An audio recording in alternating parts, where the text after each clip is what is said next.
Welcome to Gaze Insights. For those joining for the first time, thank you. If you have been with us in prior conversations, we appreciate you. Gaze Insights is a channel that looks at women and connected contradictions, analyzing oxymorons and paradoxes to help us understand life's nuances. Have you ever pondered the paradox of cruel kindness? How can kindness, an act of goodwill, become tool of cruelty? Cruel kindness is a complex, paradoxical concept where the intent of kindness masks a cruel outcome, like a wolf in sheep's clothing, hiding its true nature behind a facade. The term cruel kindness generally refers to behavior or actions that, while seemingly kind or well-intentioned on the surface, ultimately have negative or harmful consequences. For instance, societal expectations often frame their standards under the guise of kindness, such as the belief that women should always look polished and poised for the benefit of others. This pressure can lead to harmful consequences, such as body image issues and extreme diets. Similarly, the beauty industry often promotes products as a means to empower women, but these products can reinforce harmful beauty standards, leading to discontent and a constant pursuit for impossible perfection.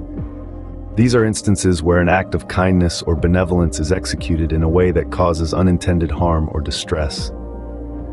This cruel kindness manifests in various aspects of life, and today we focus on how it permeates different aspects of women's lives.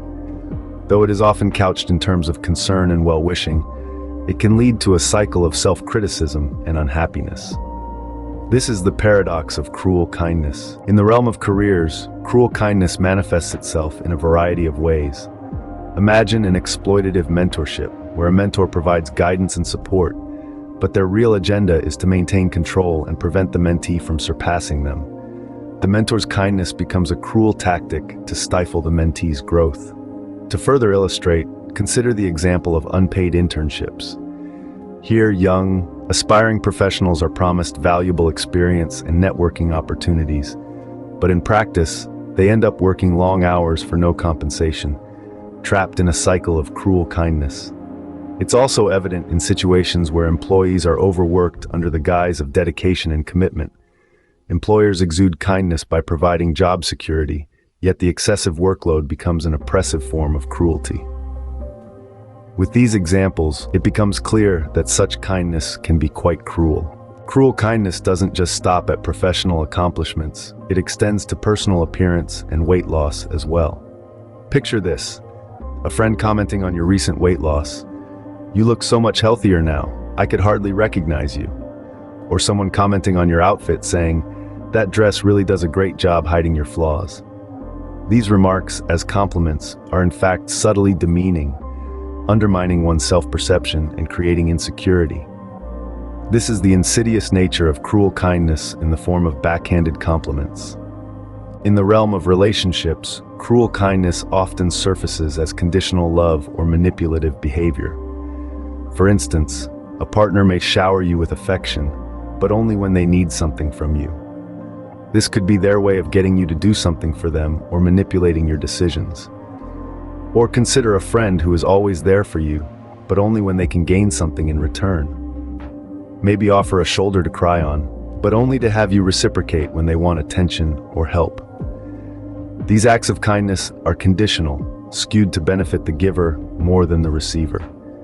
Another example could be a person using emotional blackmail, making you feel guilty for not appreciating their seemingly kind deeds, therefore manipulating your emotions to their advantage. Thus, these acts, wrapped in the guise of kindness, are actually forms of cruelty. Parenting, too, isn't immune to cruel kindness. Consider the parent who offers conditional forgiveness, setting unattainable standards for their children to meet before granting pardon. Such as a parent who won't forgive their child for getting a B on a test because only an A is acceptable. Or the parent who gives judicious criticism under the guise of wanting the best for their child, but in reality, it's more about maintaining control and creating self-doubt. An example of this could be a parent who constantly critiques their child's table manners, not for the child's benefit, but to show dominance. Overprotective parenting also acts as a form of cruel kindness. Take, for instance, the parent who won't allow their child to participate in sports, out of fear they might get injured. Or the parent who overly monitors their child's internet usage, to the point where the child feels constantly surveilled, hindering their ability to learn and grow independently. These are instances where the parental instinct of protecting the child causes more harm than good. Cruel kindness can appear in various forms, such as misleading comfort or unsolicited advice. Consider a friend who consoles you during tough times. Their comfort is laced with subtle jabs that amplify your pain instead of alleviating it. It's like your coworker who constantly offers you career advice, saying it's for your own good. But the advice seems more like a critique, making you question your competence and worth. Or an overbearing relative who offers parenting tips without being asked, turning your confidence into insecurity. These are all examples of cruel kindness. Other examples include exploitative mentorship. This occurs when a mentor takes advantage of their mentee's vulnerabilities or naivety for personal gain or gratification, rather than genuinely guiding and supporting them for their professional or personal development. Aspects such as self-interest, manipulation, lack of reciprocity, and boundary violations depict exploitative mentorship. A mentor who takes credit for their mentee's work or ideas, exploiting the mentee's creativity and hard work without acknowledging their contributions, is engaging in exploitative mentorship. Patronizing support is also a type of cruel kindness. It takes the form of condescension, lack of respect, overbearing advice, and undermining independence.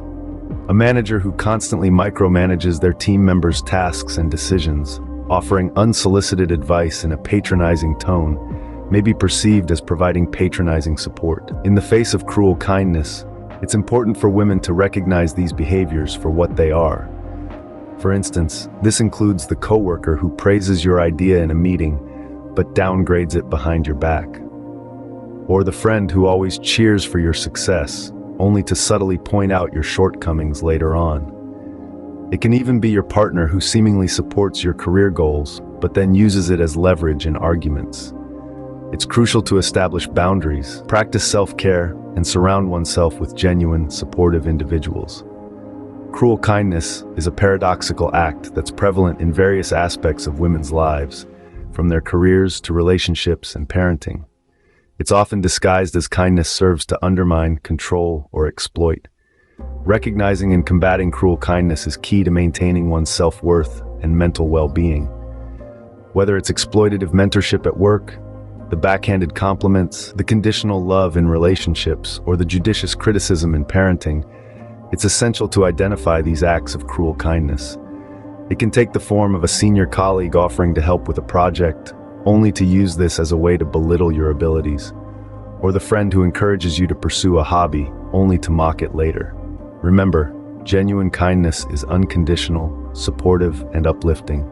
Anything less is not kindness at all. Thank you for listening in. Please like, subscribe, and share our Gaze Insights channel. We look forward to hosting you in our next conversations.